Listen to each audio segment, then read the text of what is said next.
पहलवान साहब के बारे में दो बातें ऐसी मैं बता रहा हूं जो आपके जहन में भी होंगी, जो और आपको पूरे मुंह में कहीं नहीं मिलेंगी।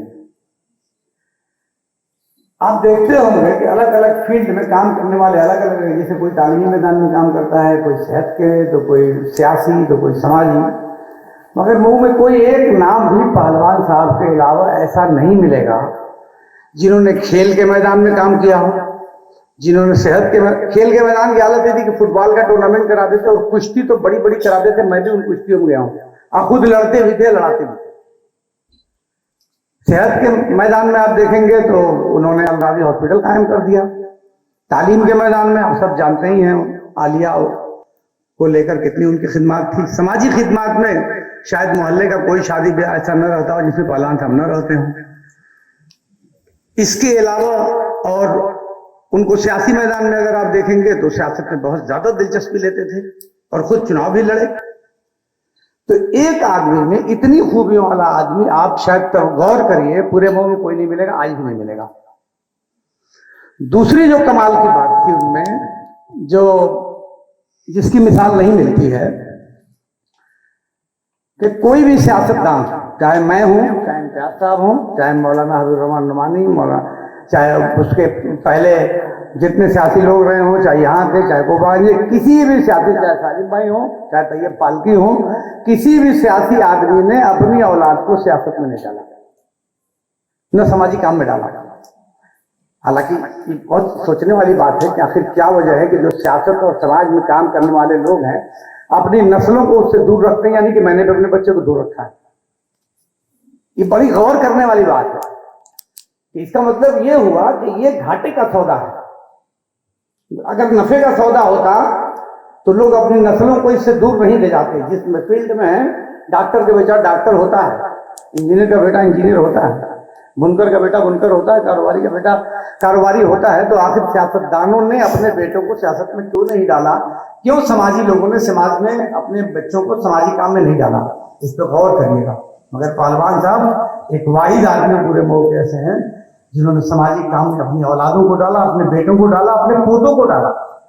और आज भी अपना नजर उठा कर देख लीजिए कि उनके दो बेटे सभासद रह चुके हैं, एक बेटा और तमाम सियासी कामों में रहता है, तो पोता उनका सियासी कामों में रहता है। तो ये दो खूबियां ऐसी पहलवान साहब की थी जिसे कोई नजीर नहीं मिलेगी। तीसरी अब खूबी बताता हूँ। तीसरी खूबी ये थी कि पहलवान साहब बहुत बेबाक बात रखने वाले, कभी किसी के सामने दबते नहीं। जो हक बात है वो बोल के रहते थे और कभी भी उनका कदम मसलहत के तकादों के तहत पीछे नहीं हटता था। और आज जो है सबसे ज्यादा मसलहत पसंदी ने हमारा नुकसान किया है। हक बात बोलने की जुर्रत ही हमारे अंदर से खत्म हो गई है। हर कोई सियासतदानों की तरह से घटाने और जोड़ने लगता है, नाराजगी और खुशनुदी का माहौल तलाश करने के लिए हक बात बोलने की हिम्मत नहीं कर पाता। ये क्वालिटी पहलवान साहब में थी, भले ही उनके कितने भी लोग मुखालिफ हो गए हों। और उनकी नस्लों में भी ये क्वालिटी मैं देखता हूँ कि उनकी नस्लों में भी ये क्वालिटी, वो साफ बात बोलते हैं जिसकी देर है कि उनका अक्सर मुखालफत का भी सामना करना पड़ता है। मैं 2000 में जब पहली मरतबा चेयरमैन हुआ तो जहीर सिराज बहुत मेरी मुखालफत करते थे, उनके लड़के थे। अब पहलवान साहब ने मुझको चुनाव लड़वाया था, तो साल डेढ़ साल बाद मैं पहलवान साहब के पास गया और मैंने उनसे कहा कि आपके बेटे जहीर सिराज साहब बड़ी मुखालफत करते हैं। अब मैं जहीर सिराज को इसलिए पकड़ने के चक्कर में था कि ये आदमी, इस आदमी में क्वालिटी है।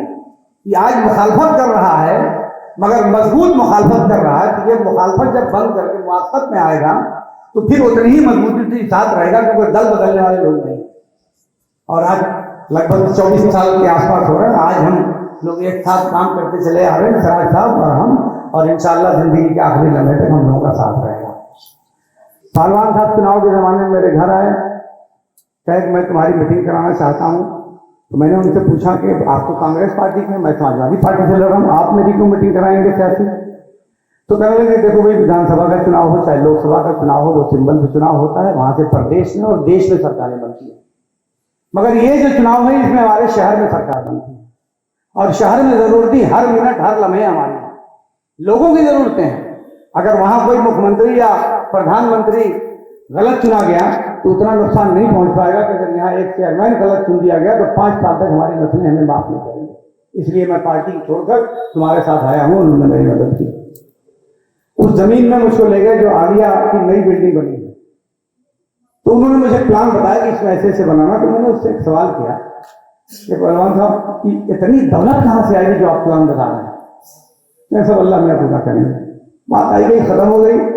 फिर उन्होंने बुलाया उसके 3-4 साल बाद, जब बिल्डिंग बन गई थी, स्कूल वहां ट्रांसफर हो गया मदरसा। तो मैं बिल्डिंग देख के हैरत में रह गया कि इतनी बड़ी तामीर कैसे हो गई।